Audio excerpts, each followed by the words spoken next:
I think I can speak for most of us when I say that we would all like to do things at our own speed. We're all wired differently, and some people like to take life faster or slower than others. Whether it's driving fast on the freeway or taking our time when doing a project or getting to an event 20 minutes early or maybe 5 minutes late, we would all appreciate it if we could all go at our own pace. I mean, this week when we're filming, we're right in the middle of soccer camp. We have such a wide variety of kids, some going 1 mile an hour and others going 100. And that's just how life is. We're all over the place. However, through it all, there is always and will always be one constant, and that's God's timing. It is perfect, never early or never late. We, more than often, want to do and accomplish things when we want to do them. And more than often, it does not match up with the perfect plan that God has mapped out for us. I can remember a few months ago my family was flying out to Texas for my sister's graduation on the red-eye out from PDX. Our flight was departing at like 6 a.m., so we had to get there super early.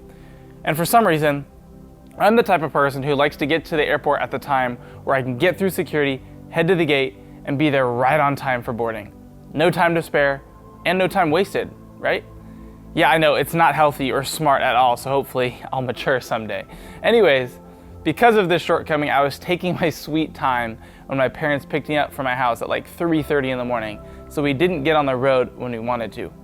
We booked it to the airport, scrambled to find a parking spot, rushed through security, and of course, the line was so long. Like it's 4:30 in the morning, what is happening? Man, we barely made it through and literally ran down to our gate. My brother and I got there first and had to tell the people at the desk that our parents were actually coming behind us. They were there. Thankfully, we all made it on, and the immense stress was finally lifted from our shoulders. Now, I know this isn't a very deep and serious example, but it also comes to show that we often can't do things at our own speed and time. I tried to do things at my own speed when God had other plans. Thankfully, He forgave my laziness and unpunctuality and allowed my family and me to make it to Texas. Now I know it's often not easy to trust and rely on God's timing. Waiting on the unknown is difficult and uncomfortable. Our fears creep in and we wonder if we'll ever get or accomplish what we want, or if God's plan actually has us heading in the complete opposite direction. This week our high school group meditated on Psalm 34, and some of the verses really stood out to me on this topic. Starting in verse 4, I sought the Lord and He answered me. He delivered me from all my fears. Those who look to Him are radiant. Their faces are never covered with shame. This poor man called, and the Lord heard him. He saved him out of all his troubles. The angel of the Lord encamps around those who fear Him, and He delivers them.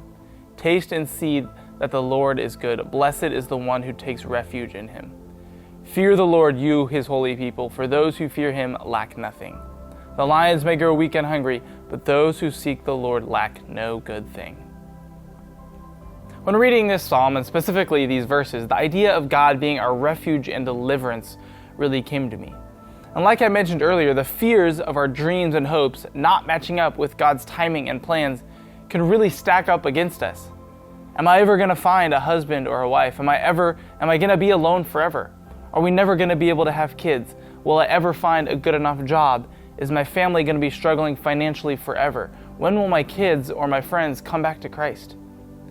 These fears about God's timing can run rampant through our lives if we're not careful to remind ourselves who we're talking about here. This is the God of the entire universe we're talking about, and He doesn't make mistakes.